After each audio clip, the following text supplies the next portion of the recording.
Quand on arrive au village de La Roche-Neuville, c'est sur une route désormais toute neuve, 3 km réaménagée l'an dernier par le département. Des travaux qui soulagent le maire de la commune, Jean-Paul Forveille. Le tronçon trop étroit pour faire passer des camions était devenu très dangereux. Elle était dangereuse pour les usagers en voiture quand ils rencontraient des camions parce qu'elle était très étroite. Et puis elle était hyper dangereuse. Aucune famille n'envoyait ses enfants au collège ou au lycée à vélo, alors qu'aujourd'hui, très régulièrement, je vois des jeunes qui vont au collège ou au lycée à vélo par la voie douce. À côté de la route, une voie dite douce pour vélo et piétons a aussi été construite. Il y a des coureurs qui font du running. Ouais. C'est incroyable. Ouais. Mais on a des gens de Château-Gontier qui viennent... Qui font l'aller-retour. Ah oui, oui. Ces travaux ont été conduits par Denis Charand et Vincent Saulnier. Ils ont coûté 3,5 millions d'euros au département. Oui, c'est un projet un peu inédit dans son format et qui risque fort de ne pas se reproduire avant 5 à 10 ans. Car les moyens pour s'occuper des routes sont de moins en moins importants. Il devient très difficile pour le département de la Mayenne d'entretenir les 3700 km de son réseau routier. Le passage des camions, des tracteurs, mais aussi le gel dégrade rapidement l'état des chaussées. Tous les ans, près de 200 km nécessitent d'être refaits. Les routes, elles se dégradent, on ne peut plus circuler dessus. Vous avez l'apparition de ce qu'on appelle des nids de poules ou des ornières, ou du faïençage, de la fissuration. Et donc, c'est tout le revêtement superficiel qui peut partir. Donc, naturellement, dès qu'il y a un nid de poule ou un trou dans la chaussée, c'est un risque d'accident et même d'insécurité, puisque dès que la route se dégrade, on a une insécurité, surtout avec les vitesses qui sont autorisées, même à 80 km/h. Le département de la Mayenne consacre 20% de son budget d'investissement au réseau routier, soit 15 millions d'euros. C'est 3 millions de moins qu'il y a 5 ans. Un budget en baisse, mais Vincent Saulnier ne veut pas pour autant rogner sur l'entretien des routes. Et si vous ne faites pas l'investissement minimum chaque année en faveur de ce réseau routier, vous savez que très vite, à échéance de 5 à 10 ans, vous allez payer très cher cet abandon de l'entretien et de la maintenance du réseau routier. Pour éviter la catastrophe sur le long terme, il cherche des solutions alternatives. On utilise différents leviers, différents outils techniques. Donc concrètement, ça passe par plutôt privilégier de l'enduit que de l'enrobé sur les routes. Ça passe par une planification plus serrée qui permet d'échelonner un certain nombre de projets qui devaient être réalisés sur 3 ans. Au regard d'un linéaire qui avait été défini et plutôt de privilégier un format à 4 ou 5 ans. À l'avenir, le département de la Mayenne ne pourra plus supporter seul des projets d'ampleur comme celui de La Roche-Neuville. Pour ne pas renoncer, Vincent Saulnier propose qu'il soit désormais partagé avec les autres collectivités. Et on va en parler tout de suite avec nos deux invités. Bonjour Stéphane Troussel, merci beaucoup d'être avec nous. Bonjour. Vous êtes le président socialiste du département de la Seine-Saint-Denis. Bonjour Nicolas Lacroix, merci également d'être avec nous. Président LR du département de la Haute-Marne, président du groupe Droite, Centre et Indépendant à l'Assemblée des départements de France. On vient de voir ce sujet qui était consacré à l'entretien des routes. Est-ce que ça fait partie aujourd'hui des difficultés des départements ? Ça fait partie des risques de ne plus pouvoir entretenir notre réseau départemental qui est fréquenté, on l'a encore vu récemment, par 80% des Français. 80% des mobilités du quotidien se font sur notre réseau de routes départementales. Donc oui, notre réseau est également en danger parce que nous allons devoir faire des choix. Certains départements ont déjà commencé à réduire l'entretien, les investissements sur nos routes. On parle de routes, mais il faut aussi parler d'ouvrages d'art, de ponts. Et ça, ce sont des investissements conséquents pour les départements. Les difficultés des départements pourraient avoir un lien direct avec l'entretien de cette mobilité du quotidien.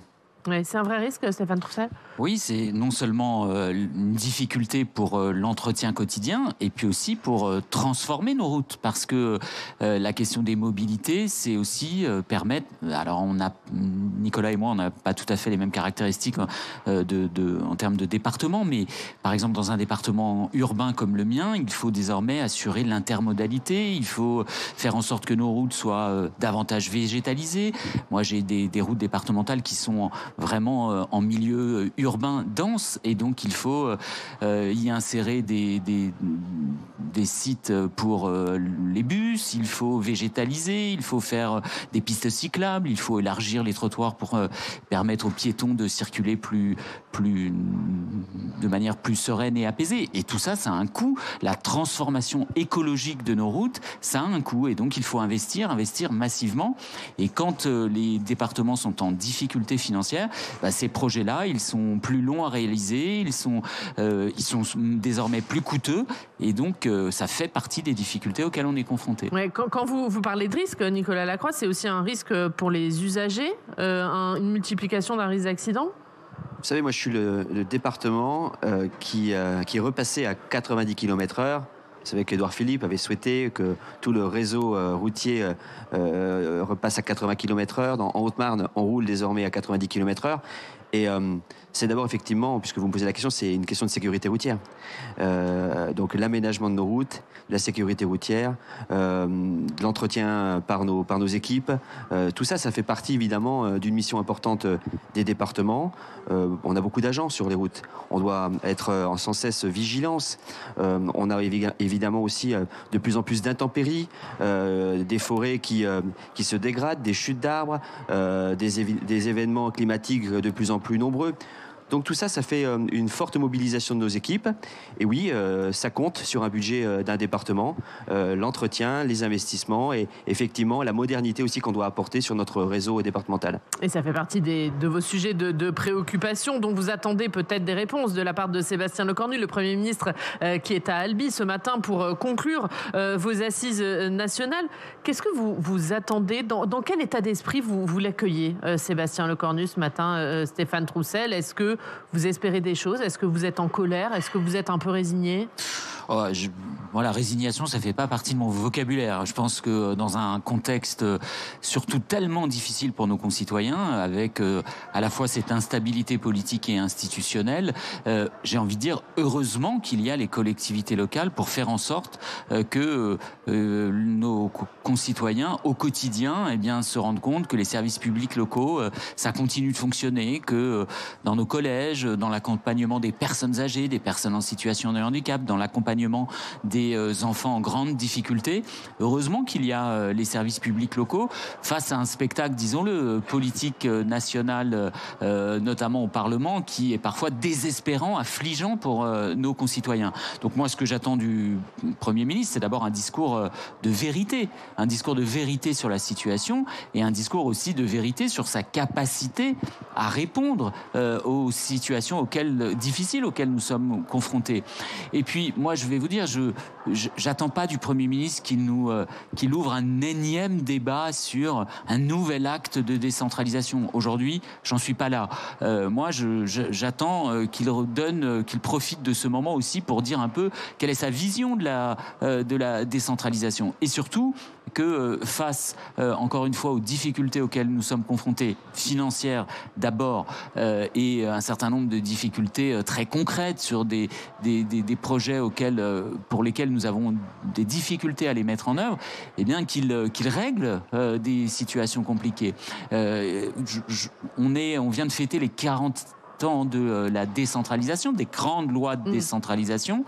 Il faut revenir à cet esprit de la décentralisation, lui donner du souffle, lui donner une vision, lui donner une ambition, et puis nous donner quelques garanties sur la manière dont on va pouvoir élaborer nos budgets, parce que et c'est d'ailleurs pour ça que je ne remettrai pas en cause la date de vote de mon budget. Je voterai le budget du département au mois de décembre, parce que nos services, les habitants, le monde associatif, les milieux culturels, le mouvement sportif a besoin de stabilité, et c'est aussi pour ça que nos collectivités doivent faire preuve Et on va évidemment en parler. Nicolas Lacroix, vous, qu'est-ce que vous attendez ce matin de Sébastien Lecornu? Est-ce que vous attendez un cap? Est-ce que vous attendez des annonces précises? Est-ce qu'il est en mesure de le faire?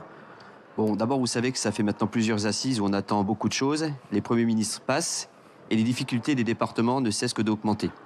Alors aujourd'hui, bien sûr, il y a de la colère, il y a de l'inquiétude, il y a aussi une volonté de stabilité face au spectacle de l'Assemblée nationale. Mais on est là aussi pour faire des propositions à travers mon intervention que je ferai en fin de matinée. Je vais aussi faire quelques propositions, parce qu'on ne peut pas être uniquement là pour demander, être sur la défensive. On doit évidemment faire acte de difficultés, et on le sait, on va expliquer au Premier ministre, il le sait, on a rencontré de nombreux ministres, on travaille avec ce gouvernement, comme avec d'ailleurs ceux d'avant. mais il doit nous entendre. Je crois que le gouvernement a bien pris conscience des difficultés des départements. Aujourd'hui, je pense que ça, c'est acquis des deux côtés. Mais un Premier ministre ne peut pas venir clôturer les assises de département de France sans annonce. Nous rassurer, peut-être, quelques annonces. On a évidemment souhaité faire quelques propositions. On a été aussi, on a proposé un certain nombre de choses sur la décentralisation. Le Premier ministre a écrit à toutes les collectivités il y a quelques semaines. Département de France a répondu. Mais on est là aussi pour construire avec ce gouvernement. On n'est pas là uniquement pour détruire, pour se plaindre. Je crois que les Français, ils ont besoin aussi d'un message d'espoir. Alors nous, on n'est pas résignés. On se bat au quotidien dans nos départements pour les habitants de nos territoires. C'est ce qu'on va lui dire. Maintenant, aujourd'hui, il faut évidemment qu'on soit entendu et le Premier ministre ne peut pas venir sans annonce qui va évidemment dans le sens et dans les attentes des départements. Et l'alerte, elle a été lancée par le président de l'Assemblée des départements de France, François Sauvadet. Pour lui, ce n'est pas seulement l'avenir des départements qui se joue, c'est bien plus que cela. On l'écoute. Une partie du destin français qui est en train de se jouer en ce moment. D'abord, on a besoin d'un budget. On a besoin d'un budget parce que nous ne pouvons plus, nous les départements, faire face aux dépenses qui nous sont imposées par l'État et notamment des dépenses de solidarité. Vous le savez tous, on verse des prestations pour les personnes âgées, pour les handicapés et pour le RSA. L'État ne nous compense pas, cette dépense explose. Voilà, François Sauvadet, oui, pour qui c'est une partie du destin français qui est en train de se jouer. Vous partagez ça, Stéphane Troussel ? Ce qui est sûr, c'est que désormais, depuis un certain nombre d'années, les départements, aux côtés de l'État et de l'assurance maladie, assument une partie du modèle social de notre pays. Et moi, je crois fondamentalement, plutôt que les délires identitaires d'Éric Zemmour et de CNews en permanence, moi, je crois profondément que l'identité de notre pays, c'est son modèle social, justement. Et quand les départements sont en difficulté pour assumer la prise en charge du vieillissement de la population, d'assumer la prise en charge et l'accompagnement des personnes en situation de handicap, alors que on sait à quel point la société maintenant se mobilise et en attente. La situation, par exemple, de la manière dont on prend en charge les enfants en situation de handicap à l'école, c'est pas à la hauteur d'un grand pays comme le nôtre.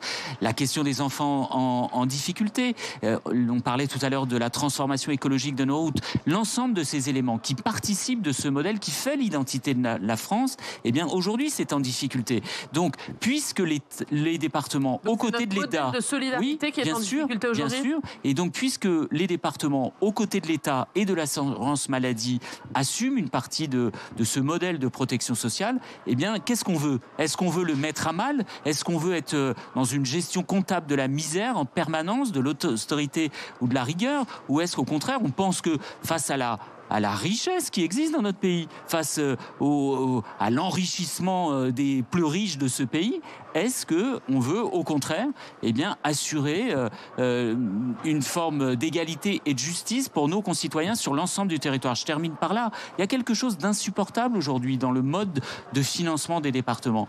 C'est que l'État ne consacre pas les mêmes ressources à la prise en charge d'une personne âgée en situation de handicap, quel que soit sur l'ensemble du territoire. Une personne âgée du Val d'Oise ou de la Lozère, eh bien, ils ne sont pas accompagnés par l'État de la même manière. Ce n'est pas juste. Mais pour vous, il faut une renationalisation des prestations sociales ? On peut ouvrir tous les débats. Ce que je crois, par contre, c'est que pour financer ces grandes compétences qui permettent à la société de tenir debout, eh bien, il faut remettre à plat les règles de financement de notre modèle social. Et ça passe aussi par les règles qui concernent les départements. Aujourd'hui, elles ne sont plus adaptées et elles ne sont plus justes. Nicolas Lacroix. Bon, François Sauvadet a évidemment lancé un message d'alerte, mais vous savez, il y a maintenant 2 ans, à Strasbourg, nous parlions de 15 départements en grande difficulté. Aujourd'hui, c'est 60 départements et la dégradation des départements est très rapide. Aujourd'hui, il n'y a plus de départements en bonne situation financière. On est tous affaiblis. On doit tous revoir nos politiques. On doit revenir sur un certain nombre d'engagements. On doit revenir aussi sur nos partenariats avec les communes. Je l'ai dit hier d'ailleurs au ministre en charge de la ruralité. Il faut que les maires l'entendent. Aujourd'hui, les départements ne seront plus le partenaire essentiel des communes, ne seront plus le partenaire essentiel du monde associatif, tout ce qui fait vivre nos territoires. On est également très présent sur les questions de santé. ces questions de santé, elles sont essentielles pour les Français. Nous, les départements, on a souhaité aussi s'emparer de cette question. Donc oui, fracturer les départements, c'est vraiment mettre en péril la République. Il faut vraiment que le Premier ministre l'entende. On ne peut pas non plus sans cesse contribuer à l'effort demandé à la nation. On a déjà largement contribué. À nouveau solliciter les départements, c'est vraiment aujourd'hui insupportable pour de nombreux départements qui ne peuvent plus faire cet effort. Pour certains, ils ont déjà fait de nombreux efforts. On dit souvent aujourd'hui on est à l'os et on ne peut plus aller au-delà. Il faut vraiment ça aussi que le gouvernement l'entende. Alors, vous savez, ils ont très souvent entendu les messages. Malheureusement, derrière, on attend toujours des mesures fortes qui nous concernent. Et on va réécouter justement sur cette question du modèle de solidarité qui est évidemment très important pour les Français. On va réécouter ce qu'en disait il y a quelques instants François Sauvadet. Le système de solidarité est en train de s'effondrer. Et nous sommes les premières victimes puisque l'État ne nous compense pas. Et puis deuxièmement, c'est les conséquences. Nous sommes devenus le bouclier du monde rural. On entretient les routes départementales, 380 000 kilomètres, des ponts, 100 000 ponts. On s'occupe des SDIS, nous sommes le principal financeur face au changement climatique. On aide les communes. Demain, et dès aujourd'hui, nous ne le pouvons plus. Donc personne ne pourra dire on ne savait pas. Nicolas Lacroix, est-ce qu'il faut revoir notre modèle de financement social ? Bon. Les départements, c'est la collectivité des solidarités. 44 milliards d'euros par an. Et vous le savez, on intervient du plus jeune âge jusqu'à la fin de la vie. On intervient auprès des plus fragiles. Ce modèle, il fonctionne aujourd'hui. Je pense que les départements ont prouvé qu'ils étaient en capacité d'accompagner les plus fragiles. J'ai souvent aussi dit qu'on avait un vrai sujet sur le vieillissement de la population. Aujourd'hui, on ne traite pas ce sujet. Vous avez des départements qui sont en grande difficulté, le mur du vieillissement, on en parle souvent. On attend cette loi grand âge qui n'est toujours pas là. Comment demain on va financer le grand âge qui est promise par Emmanuel Macron quasiment depuis le début de son premier quinquennat. Exactement. Et puis on parle aussi beaucoup de la protection de l'enfance avec de grandes difficultés dans nos territoires. Alors ce modèle social, pour moi, le département a montré qu'il est en capacité de répondre à toutes les attentes. Mais oui, on est maintenant en grande difficulté pour répondre à toutes les attentes. Mais au-delà des départements, il faut le revoir, le modèle social ? Écoutez, moi, je pense que les départements ont prouvé que c'était la collectivité en capacité d'aller au plus proche des habitants, donc de trouver des solutions de façon très adaptée. On est la solidarité du quotidien. On connaît beaucoup d'habitants de nos territoires et on est en capacité d'agir au plus proche d'eux. Maintenant, effectivement, les finances des départements ne permettront plus demain d'aller sur toutes ces questions. Certains départements ont déjà fait un certain nombre de choix douloureux. Mais alors, les choix, ils sont très, très durs. On doit évidemment baisser le niveau d'intervention sur la prise en charge de nos aînés. On doit laisser des enfants en difficulté.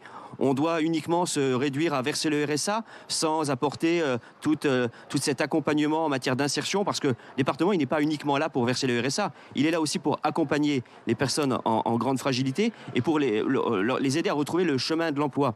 Donc toutes ces questions, aujourd'hui, elles sont remises en cause. Dans tous les départements, on essaie maintenant de faire des économies sur ces questions de solidarités humaines. Et ça, effectivement, c'est un vrai danger pour la cohésion de notre pays. Stéphane Troussel, François Sauvadet, il fustigeait aussi un peu les députés, les débats budgétaires en cours à l'Assemblée qui augmentaient justement les prestations sociales, ce qui allait augmenter les difficultés financières des départements. Vous partagez ? Alors ça, je ne partage pas, parce que je pense que quand nos concitoyens les plus fragiles, les plus vulnérables doivent vivre ou survivre avec quelques centaines d'euros au titre du RSA, je ne crois pas qu'il faille empêcher la revalorisation, par exemple, des prestations sociales. Donc oui, moi je suis. Faire pour les financer ? Oui, mais c'est pour ça que je pense qu'il faut remettre à plat les règles du financement de notre modèle social. Bien évidemment que ça ne peut pas reposer exclusivement sur les départements, par exemple, qui n'ont plus de ressources qu'ils peuvent eux-mêmes mettre en œuvre. Donc, moi, je pense que, encore une fois, face à un développement de la précarité, face au développement, au vieillissement de la population, même dans un département très jeune comme la Seine-Saint-Denis, par exemple, le nombre de personnes âgées de 75 ans et plus, dans une génération, il va doubler en Seine-Saint-Denis. Et donc, si on veut que, par exemple, les personnes âgées qui, souvent dans un département populaires comme le mien ont eu des vies dures, ont commencé à travailler tôt, donc sont souvent avec des niveaux de dépendance qui interviennent plus tôt et sont plus lourds et ils ont parfois des ressources plus faibles. Il faut y consacrer des moyens importants. Donc je ne crois pas... Mais est-ce que les augmenter à l'heure actuelle avec vos difficultés, c'est pas mettre les départements dans une impasse? Mais écoutez, moi je ne considère pas que dans un pays qui est la 7e puissance mondiale, qui a vu ses ressources augmenter, qui a vu les ultra-riches s'enrichir ces dernières années, je ne crois pas que notre règle commune, ça doit être de dire, eh bien, on doit rabaisser les droits des plus fragiles, des plus vulnérables, des personnes âgées, des allocataires du RSA ou des personnes en situation de handicap. Qu'est-ce que c'est que cette histoire? Mais vous avez vu comme ce pays est riche, vous avez vu comme M. Bolloré et ses amis s'enrichissent, comme l'ensemble des entreprises du CAC 40, et on n'aurait pas les moyens de faire en sorte que nos vieux vivent mieux, que les personnes en situation de handicap soient accompagnées. Je ne crois pas à ça. Donc oui, ça va être un beau débat de société entre la droite et la gauche, parce que moi j'en ai ras-le-bol qu'on nous explique qu'il n'y a plus de clivage. Bien sûr qu'il y a du clivage. Eh bien, assumons ce débat-là, et on aura certainement des moyens de trouver des compromis, des consensus même. Mais oui, il faut accepter ce débat. Il va y avoir une élection présidentielle. Eh bien moi, j'assume ce débat sur quel modèle de société voulons-nous. Je crois que ce qui a fait la force de notre pays, c'est justement son modèle social. C'est de faire en sorte que, y compris dans les crises, eh bien notre modèle social, il permette à la société de tenir debout. Donc trouvons des ressources, trouvons des recettes. Je ne crois pas que ce soit un problème de dépenses de notre pays. Le problème dans notre pays aujourd'hui, c'est un certain nombre de recettes. Emmanuel Macron et ses gouvernements, depuis 2017, il a privé notre pays de recettes, la flat tax, l'impôt de solidarité sur la fortune, un certain nombre de cadeaux fiscaux pour les plus riches. Eh bien, allons chercher des ressources pour défendre notre modèle social. Vous avez compris qu'on a quand même quelques divergences avec Stéphane Troussel, et où on se rejoint, c'est qu'effectivement, la droite et la gauche, on ne parle pas toujours le même langage. Bon, vous savez aussi qu'aujourd'hui, à l'Assemblée nationale, c'est la gauche qui compte beaucoup et qui arrive effectivement à faire passer un certain nombre de textes qui ne vont pas dans le sens souhaité par une grande partie des départements, puisque les départements de France, je le rappelle, c'est quand même 72 départements qui sont présidés par des départements de la droite. Donc vous le regrettez, cette augmentation à l'heure actuelle? Nous, on souhaitait un gel des AIS. D'ailleurs, l'an dernier... Sur les allocations individuelles de solidarité. L'an dernier, les départements de la droite et du centre n'ont pas versé la hausse votée de 1,7% sur le RSA. On a donc appliqué ce gel. On est encore de nombreux départements à ne pas avoir versé à la caisse d'allocation familiale cette hausse. Et pour cette année, effectivement, quand on demande des efforts aux Français, on considérait effectivement qu'il fallait à nouveau demander un gel des allocations individuelles de solidarité. En 2025, nous ne l'avons pas appliqué. Et en 2026, on le demandait pour 2026. Et évidemment, à l'Assemblée nationale, la gauche a réussi à débloquer, en tout cas à dégeler ce qu'on souhaitait. Il ne s'agit pas de s'en prendre aux plus fragiles. Vous savez, il n'y a pas d'un côté... Vous comprenez leur position, ou est-ce que vous dites, compte tenu de notre situation, c'est irresponsable? Moi, ce que je veux faire, c'est continuer à pouvoir verser toutes ces allocations aux plus fragiles. Je veux continuer à protéger ce modèle social. À force de vouloir donner plus, quand on n'en a pas les moyens, on n'arrive plus. Quand vous dites, est-ce que le modèle social est en danger? Oui, il est en danger. Parce que je crois qu'à un moment, il faut effectivement prendre des décisions qui sont difficiles. C'est difficile, je vous le disais, c'est difficile de baisser le niveau d'intervention auprès d'une personne âgée qui a besoin d'accompagnement. C'est difficile de ne pas mettre tous les moyens à disposition de nos partenaires pour protéger nos plus fragiles. C'est difficile de ne pas avoir toutes les solutions pour les personnes en situation de handicap. Ça, on le partage. Maintenant, c'est comment on finance. Nous, les départements, on n'a plus les moyens de le financer. Alors évidemment, on pourrait dire on renationalise. C'est pas la solution, parce que ce sont les compétences au cœur des départements. Donc les questions de solidarité, on doit les garder, on doit les maîtriser. On doit les exercer le mieux possible. Mais dans cette période difficile, effectivement, nous, on souhaitait le gel des allocations individuelles de solidarité.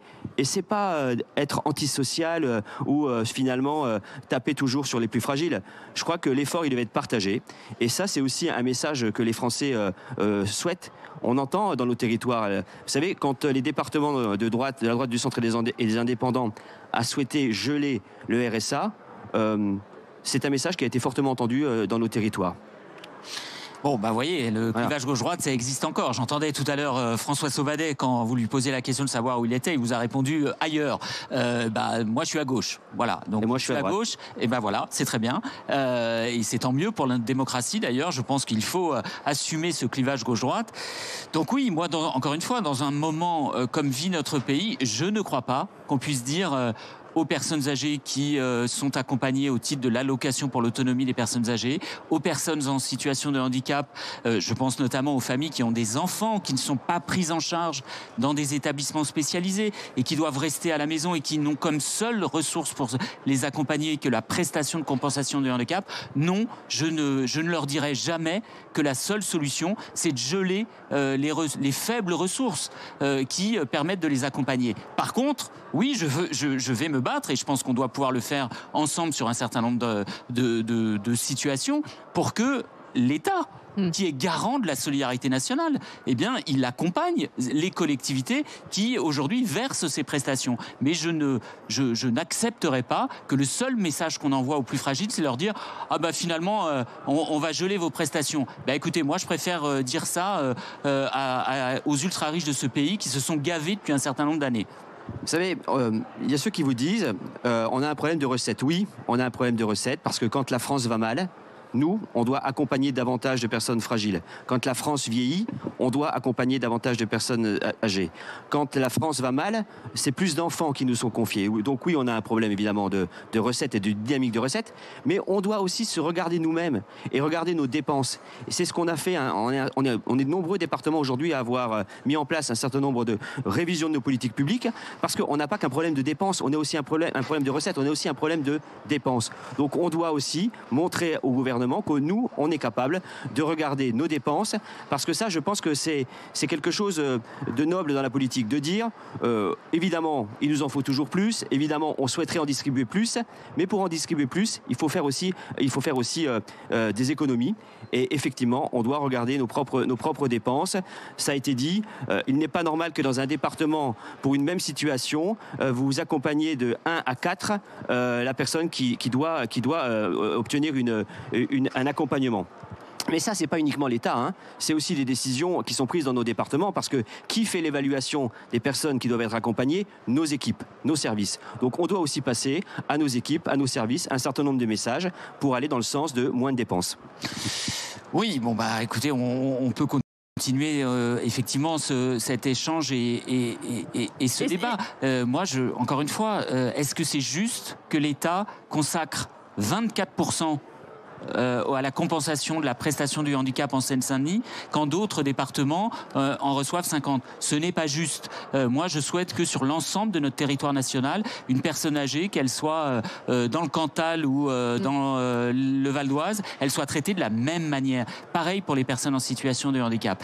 Et encore une fois, eh bien oui, ces dernières années, les recettes fiscales de notre pays, elles ont été diminuées, notamment au profit des plus riches. Et bien ça met en cause notre système de solidarité. Quant aux économies, très franchement, moi je suis à la tête d'un département, le département de la Seine-Saint-Denis, qui a affronté des défis majeurs. Des économies, j'en ai fait. Mais par contre, je refuse que les économies, ça soit sur le dos des plus fragiles. Et on a compris, on ne vous mettra pas d'accord sur ce sujet. On va terminer sur la question de la décentralisation, puisque le Premier ministre a promis une loi de décentralisation avant les municipales. On va écouter ce qu'en dit François Sauvadet, le président de l'Assemblée des départements de France.